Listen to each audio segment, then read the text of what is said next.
Wala nang maraming paligoy-ligoy pa, diretso sa punto na. Maiksi lang ang komentaryo, pero diretso sa punto. Maraming kuro-kuro, may tiwali, may totoo.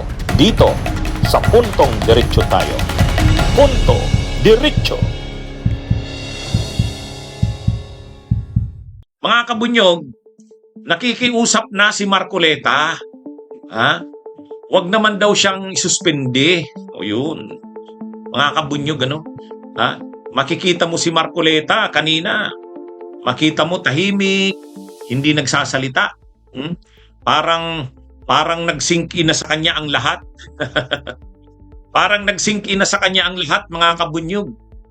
Kung dati ang nakilala nating Marcoleta ay tigasin, laging nagsasalita, ayaw magpatalo. Ngayon, ang makikita mong Marcoleta, mga kabunyog, kanina sa Sandigan Bayan, ibang Marcoleta ang makikita mo kanina. Ayan, ayan si Marcoleta, kita nyo? Sinasabi siya ng media, reaction po. Yan, Senador, reaction po. Hindi siya umimik, naglalakad lang siya. Yan si Marcoleta kanina.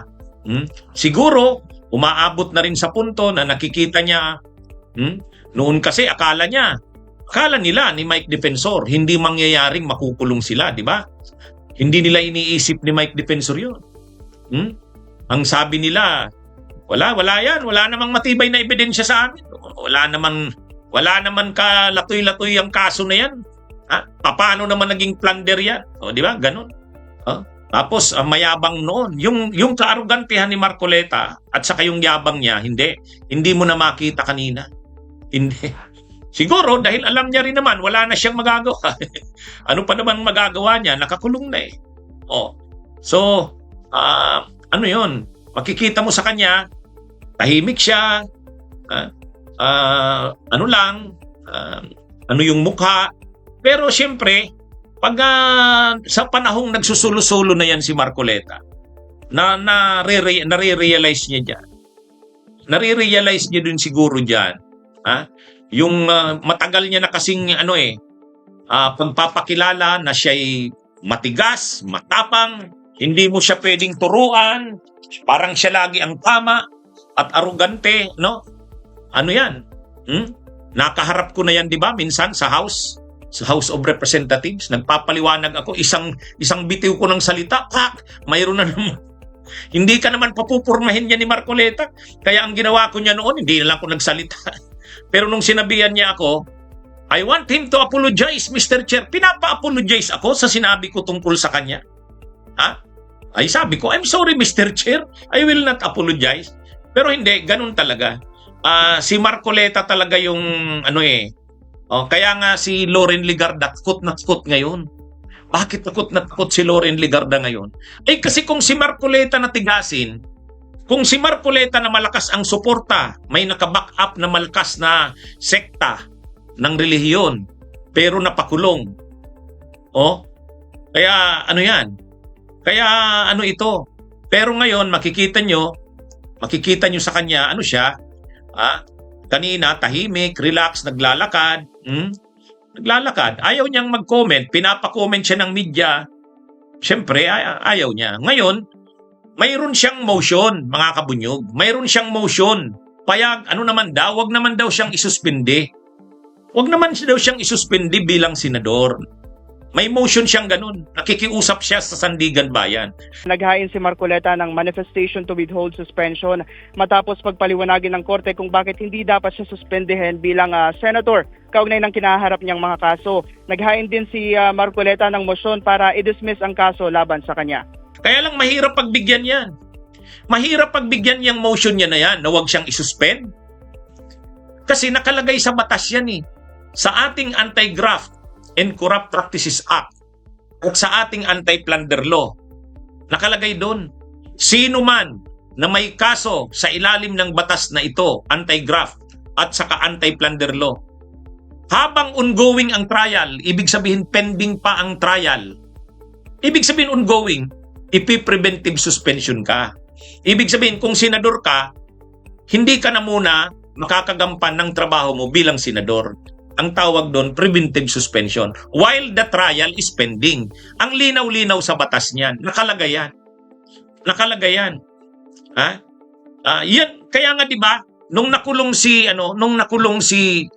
Jinggoy Estrada, alam niyang isususpendi siya eh. Kasi nakalagay nga sa batas. Nag-motion din si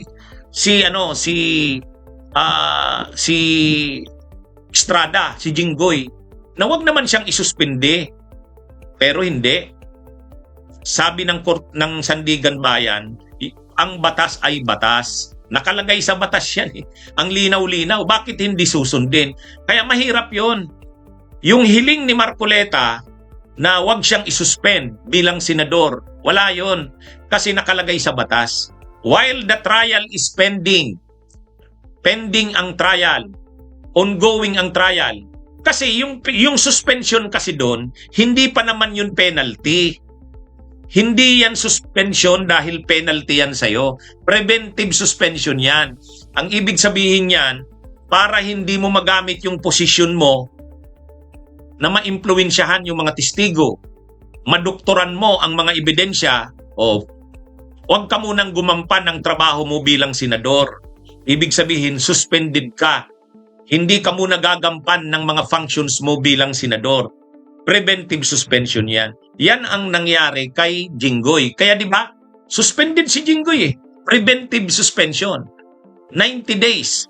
Ganon din si Marcoleta.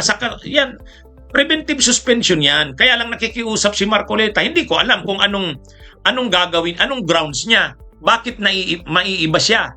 Di ba? Anong special sa kanya? Wala, mahirap. Mahirap yun na pagbibigyan siya sa hiling niya. Pero siyempre, standard naman yon, is open naman yon. Siyempre, kung ikaw abogado ka ni Marcoleta at si Marcoleta abogado din naman, gagawin niya yun. Malay mo, mapagbigyan. Malay mo, mapagbigyan. Pero mahirap nga. Kasi may precedent na. Ang precedent yung kay Jinggoy. Nauna sa kanilang inaresto si Jinggoy. Tapos, nung alam ni Jinggoy na isususpendi siya, nag-motion din si Jinggoy na wag naman siyang isuspende. Pero yun na nga, ang sabi ng Sandigan Bayan, nakalagay sa batas yun. The law is clear. Walang ambiguity doon, walang kalabuan doon. So kung clear ang batas, ang gagawin mo na lang, i-implement ito. Hindi mo na ito kailangang i-interpret. Hindi. Kailangan gawin mo na lang sa batas, i-implement. Nakalagay kasi sa batas. Nakalagay yan sa batas. Kapag nakasuhan ka ng violation sa anti-graft, o kaya nakasuhan ka sa ilalim ng anti-plunder law while the case is pending, o ibig sabihin yung trial ay ongoing, isa sa ilalim ka muna sa preventive suspension. Nakalagay sa batas yun. Ngayon, bakit hindi susundin sa kanya? Bakit hindi i-apply sa kanya? Special ba siya? Hindi naman pwede yun. Kay Jinggoy nga, sinuspende. Suspendido si Jinggoy. Kaya yan mga kabunyog. Pero anyway, niya naman yan? Nakikiusap siya, pero yun na nga, malaki ang posibilidad. Halos tiyak yan. Hindi yan. Isususpend yan. Isususpend yan. Bunyog, bunyog, halikan na kasama ka.